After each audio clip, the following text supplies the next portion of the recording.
आगरा के चर्चित पति हत्याकांड में हर गुजरते घंटे के साथ कई चौंकाने वाले खुलासे हो रहे हैं। अब पुलिस पूछताछ में आरोपी पत्नी ने जो कहानी बताई है, उसने हर किसी को हैरान कर दिया। पुलिस का दावा है कि रूबी ने कबूल कर लिया है अपना गुनाह। उसने पुलिस को बताई उस खौफनाक कांड की पूरी कहानी, जिसे सुनकर दंग रह गए पुलिस के अधिकारी भी, कि कैसे एक बड़े क्रिमिनल की तरह रूबी ने रची अपने ही पति की हत्या की साजिश और बना डाली एक खतरनाक प्लानिंग। रूबी ने पुलिस को क्या बताया, हम आपको बताएंगे, लेकिन पहले जानिए कि कैसे पिछले करीब 45 दिनों से रूबी सबको नचा रही थी, पति सुरेंद्र के घर वालों को और पुलिस को भी। घटना आगरा के सिकंदरा थाना क्षेत्र के रेणुका धाम कॉलोनी की है, जहां 44 साल के सुरेंद्र कुमार शर्मा अचानक 18 मई को लापता हो जाते हैं। परिवार तलाश में जुटता है, जबकि पत्नी लगातार यही कहती रही कि सुरेंद्र कहीं चले गए हैं, जल्द लौट आएंगे। बाद में 26 मई को गुमशुदगी की रिपोर्ट दर्ज करवाई जाती है। रूबी लगातार यहाँ पर सबको गुमराह करती रही, कहती रही कि सुरेंद्र उससे झगड़ा कर 5000 रुपए लेकर घर छोड़कर चले गए हैं। वो खुद भी कुछ दिनों के लिए राजस्थान चली गई।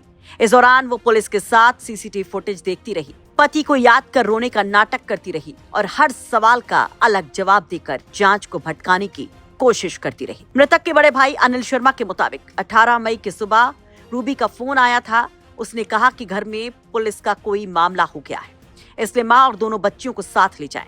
उसने ये भी कहा कि घर के अंदर नहीं आना है, बच्चों को पास की दुकान से ही ले जाना है। बाद में उसने फिर फोन कर कहा कि सुरेंद्र झगड़ा करके घर छोड़कर चला गया है और 2-3 दिन में वापस आएगा। 19 मई को रूबी भी बच्चों के पास चली गई और करीब 1 हफ्ते बाद वापस लौटी, लेकिन आखिरकार पकड़ी गई। जांच के दौरान पुलिस को कई ऐसे तथ्य मिले जो एक दूसरे से मेल नहीं खा रहे थे। शुक्रवार को पुलिस दोबारा उसके घर पहुंची तो उसका व्यवहार संदिग्ध लगा। इस बीच मृतक के भाई ने भी कुछ अहम जानकारियां दी। पुलिस ने कड़ाई शुरू की तो रूबी ने बाथरूम में सुरेंद्र का शव होने की बात कबूल की। पुलिस ने जब बाथरूम के फर्श को खुदवाना शुरू किया तो मानो हर कोई हिल गया। वहां मिला सुरेंद्र का शव। पुलिस ने फौरन रूबी को गिरफ्तार किया और थाने ले जाकर पूछताछ शुरू की। जो जानकारी मिल रही है उसके मुताबिक रूबी ने कबूल कर लिया है कि उसने अपने पति सुरेंद्र को पहले खाने में नशीला पदार्थ दिया, इसके बाद उसकी हत्या कर दी।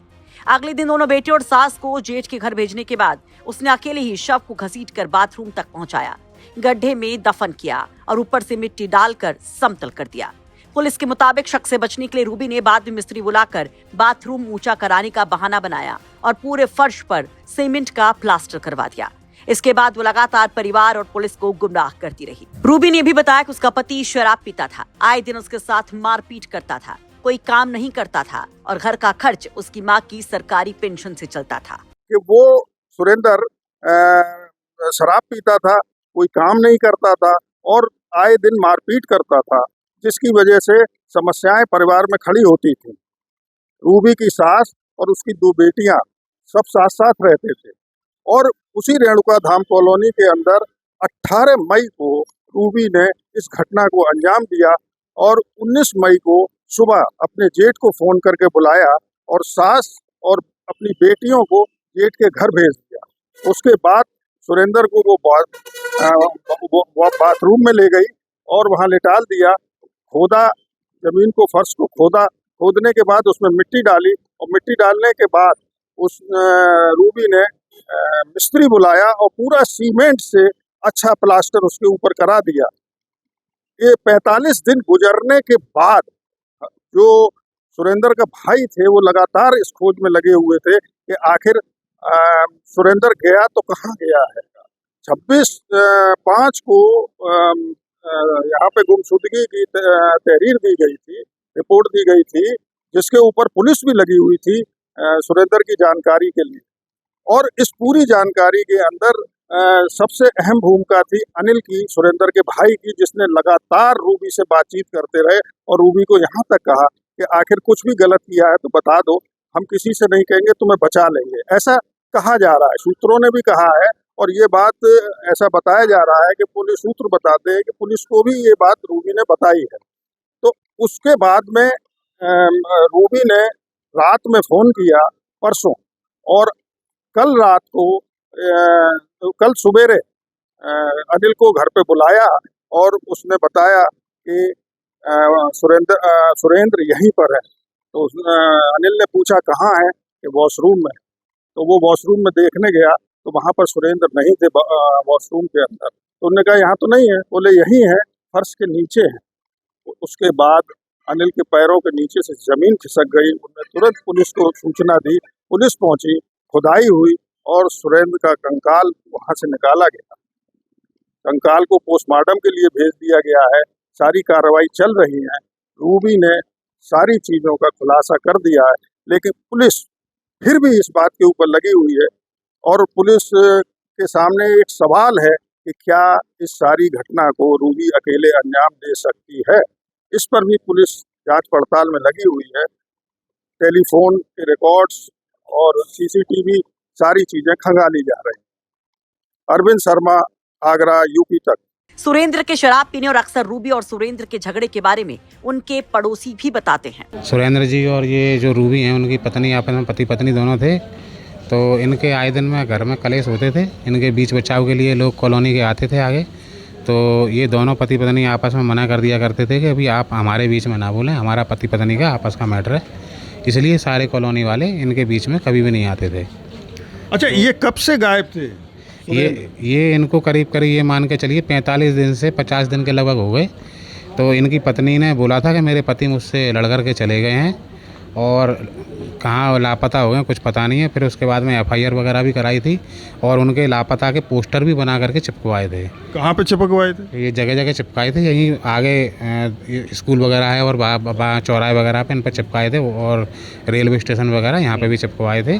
उसके बाद में ये स्कूल के जितने भी CCTV कैमरे हैं वो पुलिस द्वारा उनको जाँच पड़ताल भी की गई थी कि किस समय किस दिन निकले थे, लेकिन उनका जानकारी नहीं मिली थी। अब आज सुबह पुलिस आने के पर हमें इसकी जानकारी मिली कि कोई वारदात हो चुकी है। तो जब पता चलता है बाद में दोपहर के 2 बजे लगभग जब डेड बॉडी खोद करके निकाली जाती है तो ये पता चलता है कि उनकी पत्नी ने ही उनके अपने पति को मार करके बाथरूम में दफना दिया है। अच्छा, तो ये इन दोनों के बीच में विवाद क्यों होता था? अब ये तो पति पत्नी का विवाद था आपस में, हम तो इसमें कुछ नहीं कह सकते हैं। क्या नाम? मेरा नाम गौरव दीक्षित है। गौरव जी, क्या हुआ है? सर, ये इसकी वाइफ करीबन 1.5 महीने से यहाँ पर ये बोलती आ रही है कि मतलब मेरा आदमी मतलब लापता है, कोई पता नहीं है। मगर इनके घर पे रोजाना का यही मैटर था। आए दिन इनके घर में लड़ाइयाँ होती थी। आदमी दारू पीने के चक्कर में अपनी वाइफ में मार लगाता था कि पैसे दे मुझे, कहीं से भी ला के पैसे दे। इस चक्कर में इन दोनों में आपस में काफ़ी विवाद होता था और आदमी की जो कंडीशन थी वो कोई काम वाम करता नहीं था, कुछ करता नहीं था। सुना पहले डिलीवरी हुआ था? हाँ, डिलीवरी बॉय था। करीबन उसने 1-1.5 महीने उसने डिलीवरी बॉय का काम किया जोमेटो के अंदर और उसके बाद में उसने वो काम जो करता था वो भी छोड़ दिया। उसने आगे कोई काम नहीं करता था। केवल ये करीब 1-1.5 महीने का मालूम पड़ा कि 1-1.5 महीने के बीच में वो लापता रहा। आज पुलिस ने क्या बरामद करा घर से बॉडी? घर से बॉडी इसकी बरामद हुई है। वह तो था नहीं, खैर जॉब पर था। मगर जब मैं अपनी गली में जब आया है, मेरा घर भी यहीं गली में ही है। तो जब मैं आया था तो मालूम पड़ा कि बॉडी वगैरह यहाँ से घर से ही बरामद हुई है। पलस्तर करने के बाद में उसमें नीचे बॉडी को दबा दिया गया था। पत्नी ने? हाँ, पत्नी ने। पुलिस ने पकड़ लिया? हाँ, पुलिस ने पत्नी को अरेस्ट कर लिया है। यहाँ पर आकर बरामद हुई है पत्नी को अरेस्ट किया और बॉडी बरामद हुई है।